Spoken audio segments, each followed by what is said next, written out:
Hello, Pastor Mike. First of all, I bring you greetings from your three kids. I bring you greetings from them, Michelle, Great, and Gabriel. I just got a video trending online and I thought it fit to reply you. It is me you have issues with, then I think you should face me. I don't know why you're fighting a man who obviously has done you no wrong and has no hand in whatever issues we both had. You have called on Nigerians over an issue that you already know the truth. I don't know why you're doing this. I don't know who paid you. I don't know what you want to achieve. But the only thing I'm going to say to you, haven't you done enough?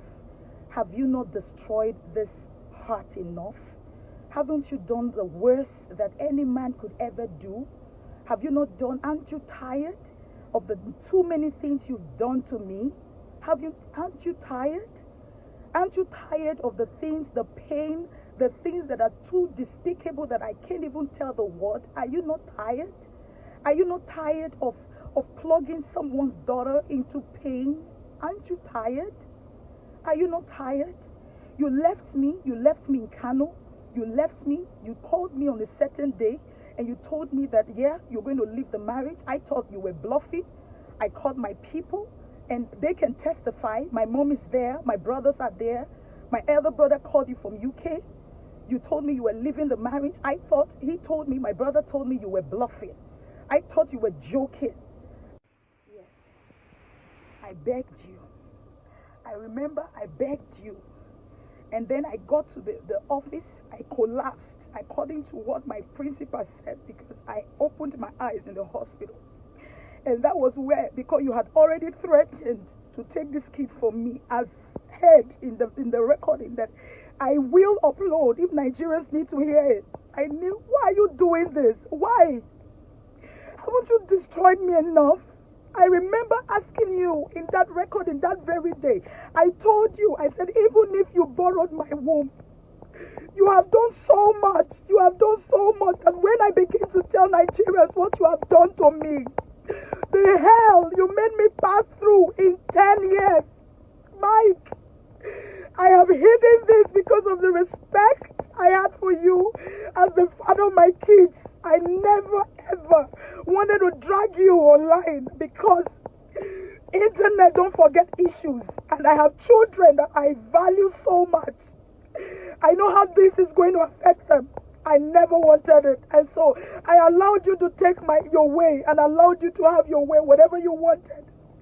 If I begin to tell Nigerians the hell with evidences that you, Mike, has passed me through for 10 years, people are going to come out to do videos too because there are people who were first-hand witnesses to your maltreatment, Mike. They have that recording to show, and I'm going to upload it. I'm going to upload those recordings. I will call my brother now for those recordings you send them. You told them that I was going to crawl in the gutters, that I will eat from the dustbin. In your own words, you said that to my people. And I told them not to do anything to you, that you are still the father of my kids. Oh, Jesus. And then I picked the pieces of my life in depression. At some point, I had contemplated suicide. And it was my little boy who God used to rescue me that very day. I had written my suicide note. I had written it down. I bought a sniper because I couldn't fathom why I will live life this much pain. Are you not tired? Mike, are you not tired? I won't drag you. I am only replying you. I won't drag you because of my children. But if you push me, I'm doing this reply right now to you, Mike, please. You have done so much. It's enough. It's enough. And you left. I picked the pieces of my life. I picked it. Even when you told my mom that it is not in your house I will do international ministry. I preached the gospel even before I met you. I remember I couldn't face Apostle John, the same Apostle John Suleman you are dragging right now. I couldn't face him. I could not. I was so scared. You had this whole thing planned out. And I told my brothers that I was going to crawl in the gutters. I will not reply you, Mike. My people will reply you. Because they all know how you've treated us and how you've gone over these issues. You have recordings you sent to them. You had this thing all planned out. And like I said, this is the worst you can do. I will come out of this one, Mike. I am not hypnotized. I am not under a spell. I know exactly what I'm doing. And listen to me, you had all this planned out. We got married in 2009. We were given 2 certificates. And I was told by the church to return 1 certificate to the local government, and the other wedding certificate was mine. You took the duplicate that I was to send to the local government, and you came back, Mike, to tell me that that certificate got missing because you said you wanted to do a visa. I kept quiet.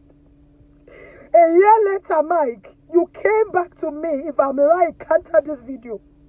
You came back to me and you told me that you need the original of a wedding certificate, that you want to do a visa. I gave it to you. You came back again, Mike, and you told me that you have lost it. And you...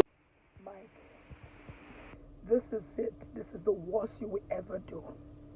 I had to get into this car because I did not want my kids to hear nothing. I have always protected them. You have no conscience, Mike. You care about nobody. You have always been that way. You have no conscience. And listen, this is the worst. You told my brothers I would crawl in the gutters, and this is it. Walking out of me, taking your diary, that was the last struck. Oh God, how much I cried. I begged you. Listen to me. This is the last you will do. And guess what? I will come out of this so scared. I was damn scared. I couldn't even approach Apostle Johnson Suleman. I could not even go to Omega Fire Ministries. It was people like Pastor Dan Okoje, people like Apostle Tenebe that took me and begged and told Papa not to throw me away. That I have a ministry. My life cannot end because of you, Mike. And then it took 1 year because before even Papa could hear me out, the same man you are accusing of what I don't know, the same man, it took him 1 year to even hear me. Papa was never aware that you left the house. This has nothing to do with Omega Fire Ministries, and you know it. Mike, you know it. And then the next hit you drew the last draw that broke the camel's back. You went to my people and demanded your bride price. Mike, I remember I called you. And you told my people, you went to my house, you went to my mom, and you guys demanded your bride price. In your words, Mike, you said you're not ready to judge to anybody. My mom asked that for 2 years, you never took care of your children. I am in the same Abuja with you. Mike, I am in the same Abuja with you. I am here with you. Instead, you will send bloggers to interrogate me. And the last Apostle Johnson Suleman sent for you. You refused to show up. You refused to go. You did so much that I am not going to say. I'm not going to say. I still respect you as the father of my kids. Mike, don't push me to the wall. Leave me alone. Leave me alone. Don't push me. I respect my kids. I do. And I'm going to watch what I say concerning you. But please, do not push me to the wall. Thank you. If you still have a little conscience in you, use it. And the next thing you said, that I went to a hotel when Michelle was just barely 6 months, and I came back. Mike, you don't deserve anything good in your life. This is the worst you will do, yes. This is the height you will tell the the word, and of course, they will pick up stones. Because that is the only thing a man will say to a woman after leaving her for years. This is the only thing you can say. Are you on cider? Are you high or something? I know you drink, but I never knew that it has gotten to this height. Are you serious? And now listen to yourself. Just listen to yourself. A man who brought me up, my mother knows him as my father. My family knows him. Adopted me like an adopted child. I stayed with him even when I just was not married. I was still single when I knew Apostle Johnson Suleman. And you confirmed it in your video. Listen to yourself, Mike. Apostle Suleman will call me to a hotel and I will go there and pass the night. But you didn't bother because you knew I was a virgin. Can you listen to yourself? You don't deserve anything good. I kept my virginity at that age and you married me a virgin. I stayed with this man that long for years before you married me. And he did not disvirgin me. So the best time that he had to sleep according to you was when I was married. At that age that I got married, I kept my virginity. You don't deserve anything good in your life. Thank God you told Nigerians that you met me a virgin and you married me a virgin. Thank God you told Nigerians. So what I didn't do when I was single, I now started doing it when I was married. And at 6 months, Mike, a woman who gives birth at 6 months is still not okay, still bleeding, or better still hurt. When I gave birth to Michelle, I won't cry for you, I will not.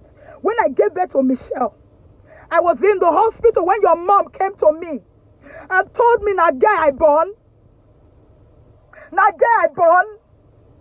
that they changed the baby in my womb.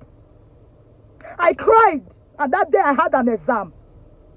My classmates can bear me witness, English department people. I gave birth at 12 p.m.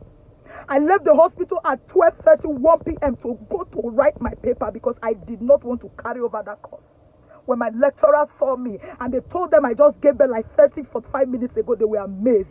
I am strong, and you know that. And then, after 6 months, when I was done with my exam, I was still at Oshogbo. Mike, when did I direct myself to Omega Fire Ministries, Auchi? To go and do what I did not do, and that I kept a virginity for you at that age. The same things I didn't do as a single. You don't deserve anything good in your life. You do not. I'm doing this because of Michelle. And also because of Apostle John Suleman. You are dragging his name in the mud. I don't know what he has done to you. And please, anybody who will have to listen to you and believe all this you're blabbing, that you were not even straight. Now, listen, just see, I know the mind game you were playing. You're playing a mind game. You knew very well I was going to counter this. And you had to, you're crying. You knew very well I would counter this. And now you have pre-informed Nigerians not to listen to me, that I'm hypnotized. In your words, that your wife is very intelligent, but she's not in her right senses. So every other thing you said is correct. Let them not listen to me. As I'm talking now, they already have an idea that I am being hypnotized. Clap for yourself. Clap for yourself. At least you married me a virgin. Do you hear me? At least thank you for adding that to the video. That is the only truth that you have said. Thank you for giving me that honor and declaring it to the world. I worked as a newscaster even when I was still a virgin. You don't deserve anything good. This is another part of it. Mike, leave me alone. You've taken your diary. That's the worst you can do. This is the worst you would do. And people will pick up stones, yes, to stone me even before they hear me out. And listen, people believe what they want to believe. And that is the truth. But as for this one, I will come out of it. Please leave Apostle Johnson Suleman alone. Leave him alone. He's my father any day, any time. My people know him. He brought me up. A man who will not sleep with me even when I was single. You think everybody's like you? Do you think everybody's like you? Leave him alone. I have never slept with him. Leave him alone. Thank you. And please stop dragging people into your mess. You have no shame. You have no outer of shame. Face me is what I told you. Leave my kids out of it. Michelle has friends in school. Her teachers will show her the video. You are wicked. Is this how to this is how they will listen to you? You think Nigerians are stupid? No, you think they're stupid? You tell the one you met a woman a virgin. Oh, and another time she was going for night shift and she used to sleep there. But I didn't bother because she's a virgin. You think Nigerians are stupid? Anybody listening to you and believing what you said obviously is pathetic. And listen to me. Like I said yesterday, if you still have a little conscience in you, use it.